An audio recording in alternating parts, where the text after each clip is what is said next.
হযরত মুসা আলাইহিসসালামের জ্ঞাতি সম্পর্কে এক চাচাতো ভাই যার নাম ছিল কারুন। কারুনের বরাত ছিল খুবই ভালো। দুনিয়ার সব জায়গায় তার মালগোদাম ছিল। সমস্ত নদীতে ও সমস্ত সমুদ্রে ঝাঁকে ঝাঁকে তার নৌকা ও জাহাজ চলাফেরা করত। পৃথিবীর সকল সওদাগরের সে ছিল একমাত্র মহাজন, সুতরাং সমস্ত কাজ কারবারের মূল। নিজেও কারবার করে সে অনেক অর্থ উপার্জন করত এবং সওদাগরীয় মুনাফা থেকে প্রতিদিন লক্ষ লক্ষ মুদ্রা তার আয় হতো। হযরত মুসা আলাইহিসসালাম তাকে খুব ভালোবাসতেন। তাকে আতর করে মাটি দিয়ে সোনা তৈরি করবার কায়দা শিখিয়েছিলেন। এসব নানা ব্যাপারে চারদিক থেকে কত টাকা যে আয় হতো তা লেখাজোখা ছিল না। এসব টাকার বদলে সে হীরা, মণি, মুক্তা, জহরত, চূর্ণী পান্না, ইয়াকুত, জমদুত জোগাড় করে লক্ষ লক্ষ সিন্দুক বোঝাই করে রাখত। সেই সমস্ত সিন্দুকের চাবি একটি মজবুত সিন্দুকে রেখে সে সিন্দুকের চাবি দড়িতে বেঁধে নিজের কোমরে সর্বদা ঝুলিয়ে রাখত। সারা দিন রাতের মধ্যে তাকে বড় একটা কেউ বাইরে দেখতে পেত না। চাবি হাতে করে সে প্রত্যেক দিন গোদামে গোদামে ঘুরে বেড়াত। আপনারা হয়তো ভাবছেন, এত যার টাকা কড়ি ধন দৌলত, সে নিশ্চয়ই খুব বিলাসী এবং ব্যয়ে মুক্তহস্ত ছিল। কিন্তু বিলাস বা শখ তার বিন্দুমাত্র ছিল না। একটা ময়লাযুক্ত পায়জামা এবং গায়ে একটা জামা ও পায়ে একজোড়া জুতা ছিল তার বেশ। ছেঁড়া চাটাই পেতে মাটিতে শুয়ে সে রাত্রি কাটাত। দুই একখানি শুকনো রুটি, কয়েকটি খেজুর ও কয়েক পাত্র পানি ছিল তার সারাদিনের খাবার। কথিতেও আছে কিছুদিন পরে নাকি সে তাও গ্রহণ করত না। একখানি মাত্র রুটি এক পাত্র পানিতে ডুবিয়ে সেই পানি পান করে জীবন ধারণ করত। তারপর সেই রুটিটি শুকিয়ে রাখত। আত্মীয় বন্ধু তাকে বলতো, তোমার এত ধন দৌলত, তুমি মিছামিছি এত কষ্ট করো কেন?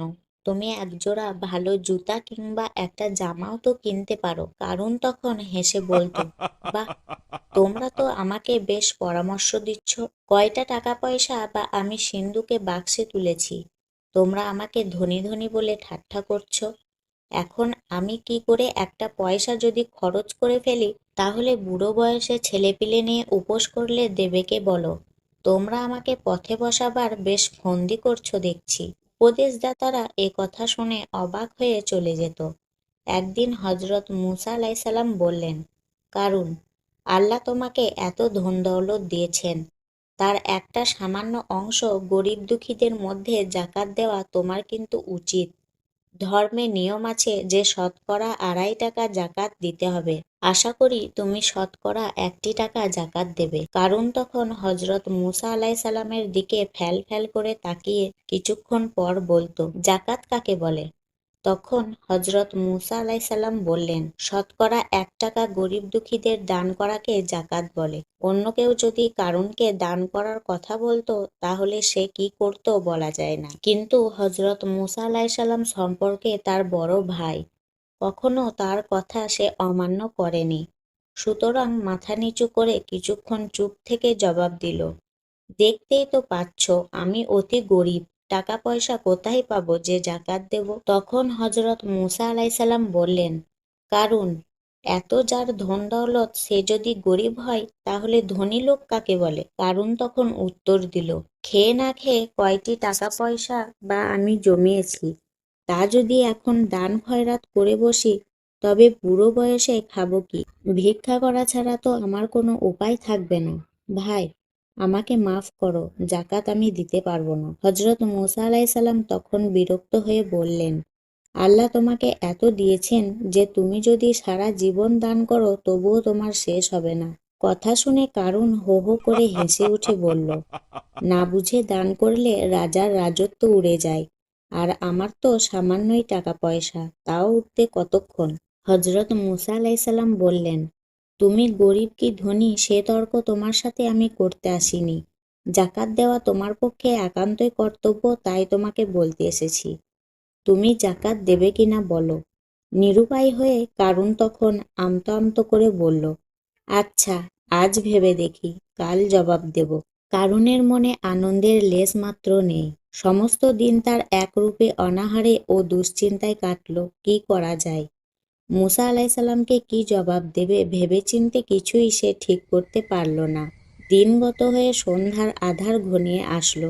একটি প্রদীপ জেলে কারুন হিসাব করতে বসল। ১০০ টাকায় ১ টাকা, ১০০০ টাকায় ১০ টাকা, ১,০০,০০০ টাকায় হয়ে যাবে ১,০০০ টাকা। কারুন আর হিসাব করতে পারল না। তার মাথা ভো ভো করে ঘুরতে লাগলো। কিছুক্ষণ পরে সে আবার হিসাব করতে লাগলো। ১,০০,০০০ টাকায় যদি ১,০০০ টাকা হয় তাহলে ১,০০,০০,০০০ টাকায় হবে ১,০০,০০০ টাকা। কারণ তখন পাগলের মতো চিৎকার করে উঠল, ১,০০,০০,০০০ টাকায় ১,০০,০০০ টাকা আমাকে জাকাত দিতে হবে কেন? গরিব দুঃখীরা তো আর আমার কাছে রোজগার করে টাকা জমা রাখেনি যে আমাকে দান করতে হবে। আমি দেব না, ১ পয়সাও আমি দেব না।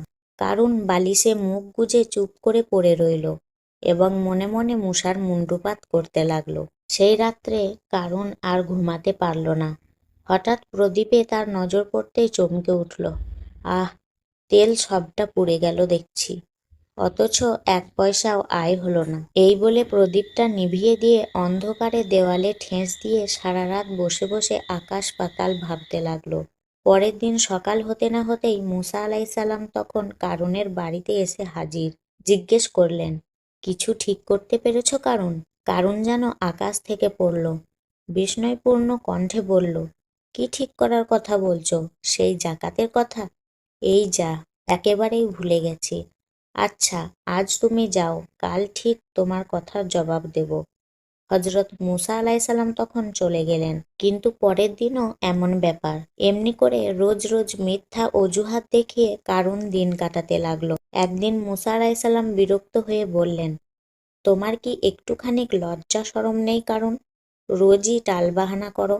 আমি এখনই শুনতে চাই, জাকাত দেবে কিনা বলো। কারুনও খুব রাগের স্বরে জবাব দিল, তুমি কি মনে করো তোমার কথা আমি বুঝতে পারি না?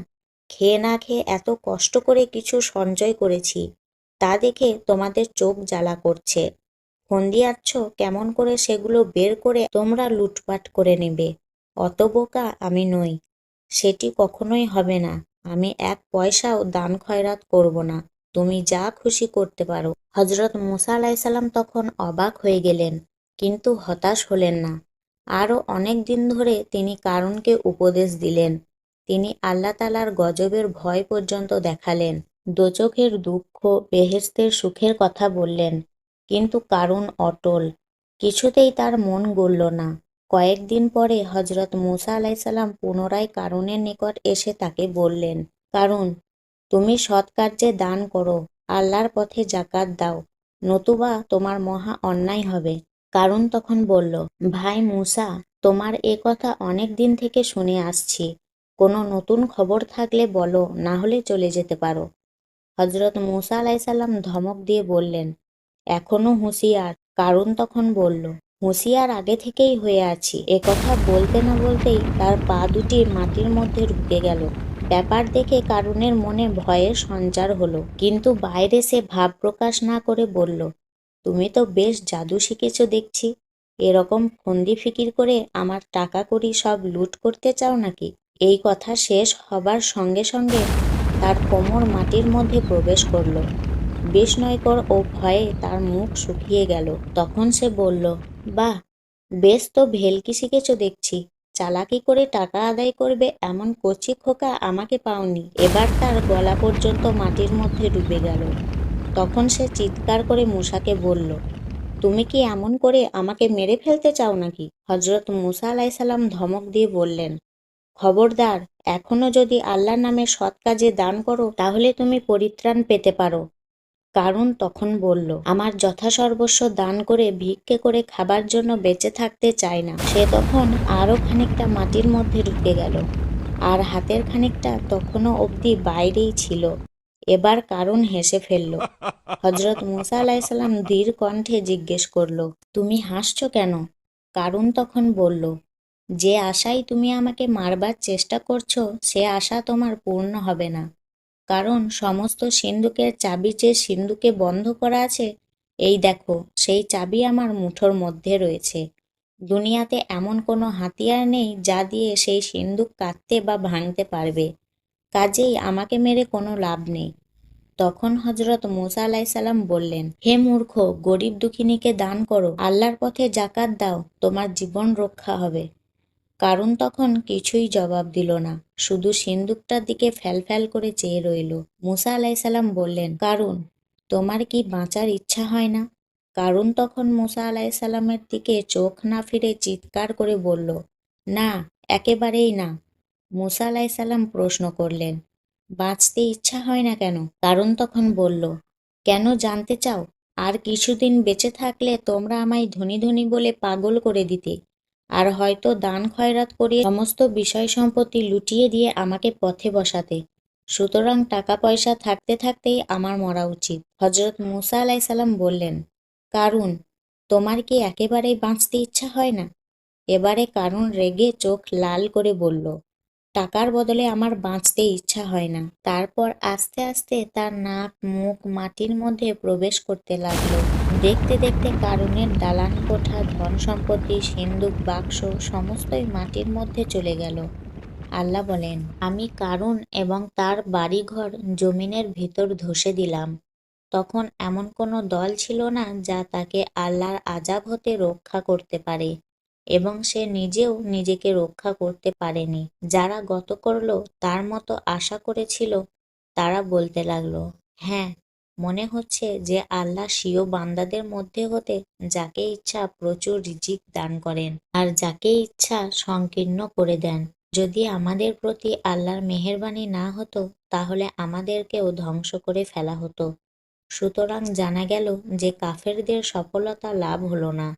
সূরা কাসাস আয়াত নম্বর ৮১ থেকে ৮২।